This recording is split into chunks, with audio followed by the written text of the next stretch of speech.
Intruder from 1989. The summary for this film is the overnight stock crew of a local supermarket find themselves being stalked and slashed by a mysterious maniac. Directed by Scott Spiegel, who his most notable credits are Dusk Till Dawn 2, Texas Blood Money, Hostel Part 3. I've never seen either of those. Wait a minute. Do you know who Scott Spiegel is? Not really. I don't. Okay, no. Big Evil Dead guy. Yeah, is it? writer for Evil Dead 2. Okay. Spider-Man, Darkman. Basically, there was Sam Raimi around. Oh yeah. Everybody that worked on this movie had extensive information about them on the internet. Yeah, I'm pretty sure Spiegel and I want to say Spiegel and Campbell went to school together. Yeah, they all did. They all went to college together, but they also can all have connections to Tarantino. Like the writer Lawrence Bender. This is his only writing credit, but he's been a producer on most of Tarantino's work. Yeah, he followed Tarantino around. And Scott Spiegel, the only thing, I guess I didn't know he was big on the Evil Dead, but he let Tarantino sleep on his couch. So, I mean, everybody's seen I would too. Yeah, everybody had some connection. Bitch about my coffee. Do you have any information on this, Jason? Yes. Tagline. He's just crazy about this store. And you know what my problem with that is like, obviously I didn't know the tagline when I first saw this movie, but now seeing it and knowing the tagline, that kind of narrows it down to who they give it away so many fucking times, man. They give it away on the cover art. Yeah. I mean, there's no secrets. Yeah, distributed by Empire Pictures and out on Blu-ray through Synapse 2011. Yeah, I got a couple cast highlights here. This has Dan Hicks in it, who, if you've seen Evil Dead 2, he plays Jake. Yeah. And he just actually revealed, I saw that he has stage 4 cancer, so that's unfortunate. Also, you got both Raimis are in this. Sam plays Randy, and his brother Ted plays my favorite character, Produce Joe, which I think he's the main cause of loss in this store. The shit he's doing back in the produce, he takes a whole watermelon, cuts it in half, and then just fucking carves the middle piece out and eats it like with his hand. And it's not the only thing he eats. He eats a lot of shit. He's eating constantly, but the other dude does too. His name is... Oh, fuck, I wrote it down. Bub? Yeah. His name's Burr Steers, the actor. This guy is connected to Tarantino, too. He's the guy that's in Pulp Fiction, who's the flock of seagulls hair. They get shot in the face, you know? Oh, get out of here. Yeah, that's so cool. All right. He has this delivery that is like so lazy-mouthed. This other dude, Tim, scares him at one point, and he goes, "You're such a dick, Tim. This is so typical of you, Tim." It's like he reminds me of that guy on YouTube, Chills. I don't know if you've ever seen his videos before. He does like the haunted houses, but he's got this bad delivery. That's just something I noticed. But Bruce Campbell is in this. He's put on the front of the fucking cover, but he's in it at the end for like what, 3 minutes? Like Darkman, just like Darkman. Yeah. Right out of the box, I liked this a lot. I love the setting. It being a store in the late 80s.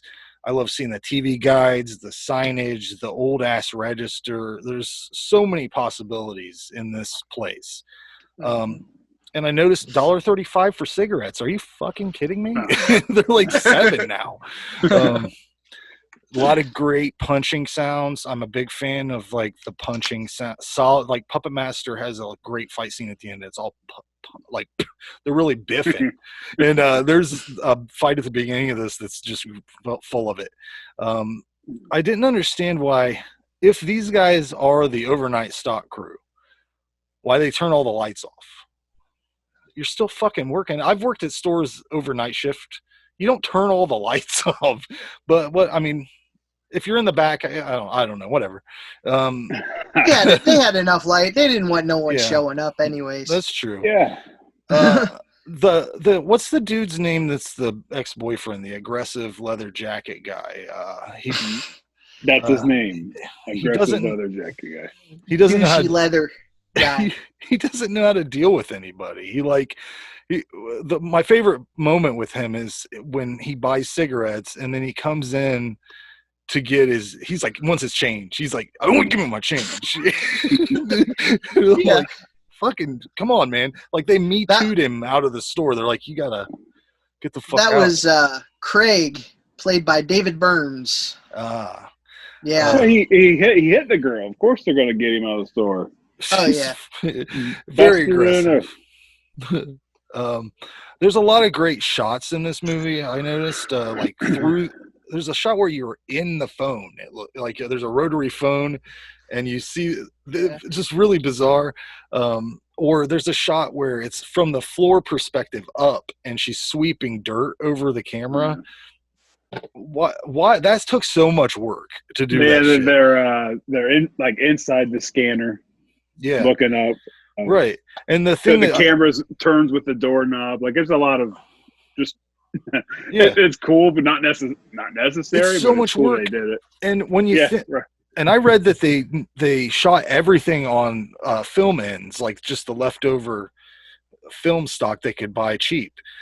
And that had to be so painstaking for every bit of the way. I mean, just a lot of work. I think it's hilarious that somebody wrote the line of dialogue, Dave, I want you to bring out all them cases of baked beans and pineapple. I'm going to make a display of that stuff. What's he call it? He names it something. Yeah. Fuck. God, I should have wrote that down. Every kill in this is great, I think. No. No? Go ahead. No, I mean, there's some just... they're all good. I think I like them all up until the last kill, or I guess technically they don't kill him, but when he's chopping with that cleaver, he just sit there, took like 20 whacks, and you can clearly see it was beside the shoulder. And then when they show the shoulder, it's no blood. I'm like, you do good all the way up until the last kill. Yeah, there was a couple good pieces in that though, because he chops right into the webbing of the fingers. Like, the hand part was good. That was good. Chopping of the shoulder. The first kill is the manager gets choked and then stabbed through the eye with a memo holder. Now, I laughed at this character several times in the movie because he just shows up and wants help.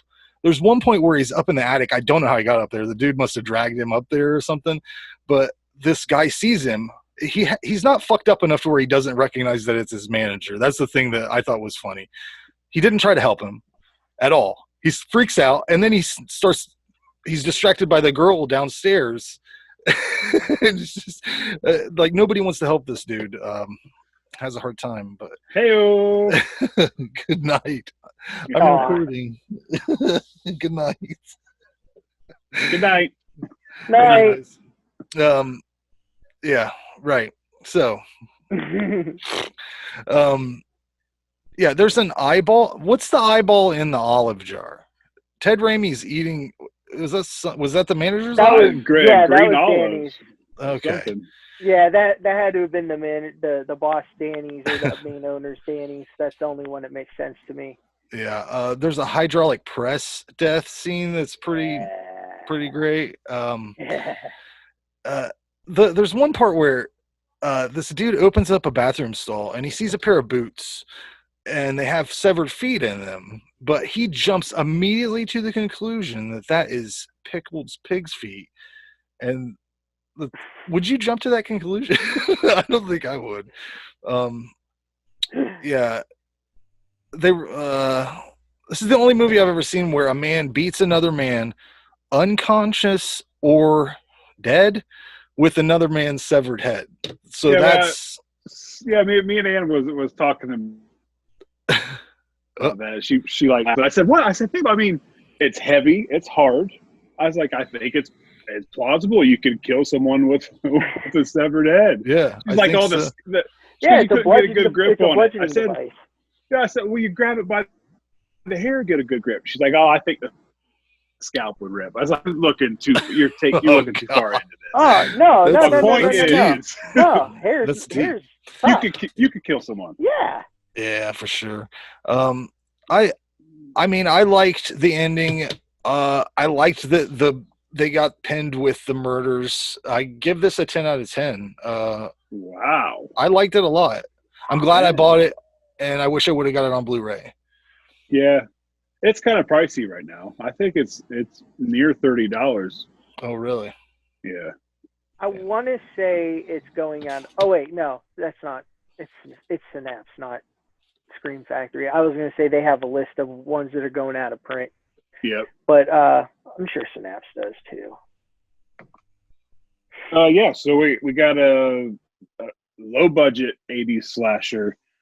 Basically, the Evil Dead crew doing a slasher at the end of the slasher craze, which is also why I think this is kind of overlooked, because it was just 89. Like by then, the slasher craze had kind of played itself out. Totally. Great set. Grocery store. I like seeing all the products. Mm-hmm. And there's an Fruit. incredibly a lot of ways to die in a grocery store. Oh yeah. The acting's good enough. I like the final girl. Simple plot. This movie's all about the kills, and it's except for that last kill. I think the kills are great. Awesome effects with Greg Nicotero's. I don't know if this is his first movie or first horror movie. Something. There's a first in there somewhere with him. He did Day of the Dead. It's silly, goofy. It has some humor in it. You can tell. You can almost like it. I'm not saying it looks like a Sam Raimi movie, but you can tell those are his friends that's making the movie. They go out of the way to do some cool camera shots, different angles. I like it. I give it an 8.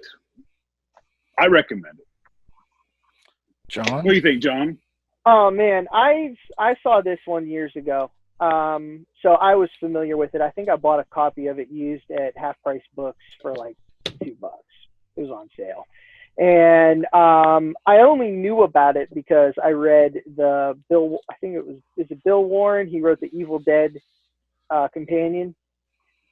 I'm not sure. If you've never heard of that book, you got to get it. If you're an Evil Dead fan, you're going to want to see it. Read that book. It's freaking sweet.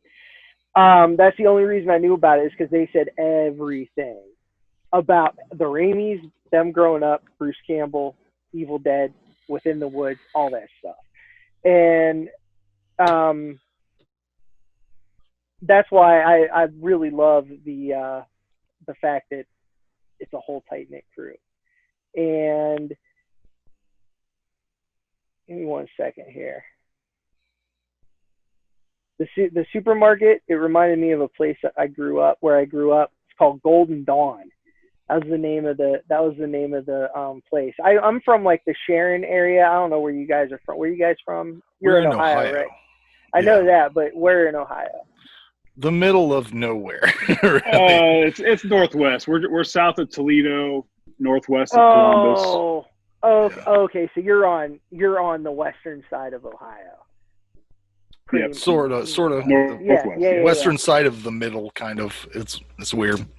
I gotcha. Anytime I'm driving out west, I always measure it in how long does it take me to get to Columbus, because that always takes forever. We're about an hour and a half north of Columbus, so. Oh, okay. Yeah. Okay. But yeah, dude, this movie, this is a good last shot of the slasher. It was good. It was campy. A big thing about the Raimis and that whole crew, they love the Three Stooges.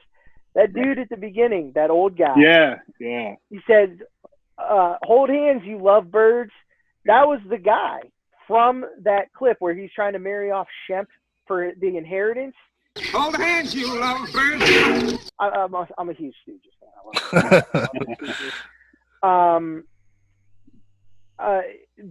That's like, and they used it in Pulp Fiction. That's what what's his name's watching when John Travolta crashes his house. Eric Stoltz. Oh, he's eating the cereal, watching that entire bit, and that's the guy. Have which I thought you was ever been, super cool. have you ever been to Cinema What? Wasteland? Yes. No. Yeah. So Yes, a lot. in the mornings they play Three Stooges movies. Oh, sweet. Yeah, I never go for. I only go up for like a couple hours and then come home Right. because I'm Yep. like really I'm only there to meet the celebrities. Yeah, it's pretty cool though, staying in the hotel and just going up to your room, doing whatever you want to do, come down, walk around the showroom again, and I like it. Yeah, I mean, if I had a weekend to kill and I had nothing to do, I'd be like, you know what, I'm gonna go and hang out, like make a plan to meet some people and then hang out. What was the last one I was even at? It was years ago. I haven't been to a convention in a long time. It's been a while. But yeah, this is. Yeah. Oh, I'm sorry. Go ahead.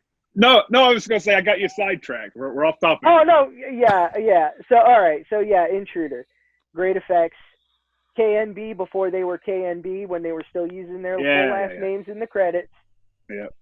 You know, they did the stuff on Evil Dead 2 with Showstrom, so it's you're getting a good film, good effects. Danny Hicks, funny. He's selling autographs and stuff to help try and pay for his treatment and all that kind of stuff. I ordered one. I haven't gotten it yet, but people should maybe Google into that and check it out, help them out a little bit. But yeah, this is like I gave it a 7. I loved it. It's a great movie. Yeah, I think I might have liked it a little bit more just because I work in a store and I'm like it reminds me of the old Kroger. Do you remember the old Kroger? Yeah. Like how it had those you'd go put your glass pop bottles on that like little conveyor belt in the back and it just reminded me of Kroger. Yeah. Which this store in this movie had sides of beef and shit. I've never been to a grocery store that sells meat hooks. Meat hooks. Yeah. Yeah, the older ones with their own like big butcher areas. I used to clean the meat room at Kmart, the Kmart butcher, so I've seen like the hooks and all that kind of stuff, you know what I mean? Like they don't mess around. Sides of beef, they're cutting that shit. Yeah.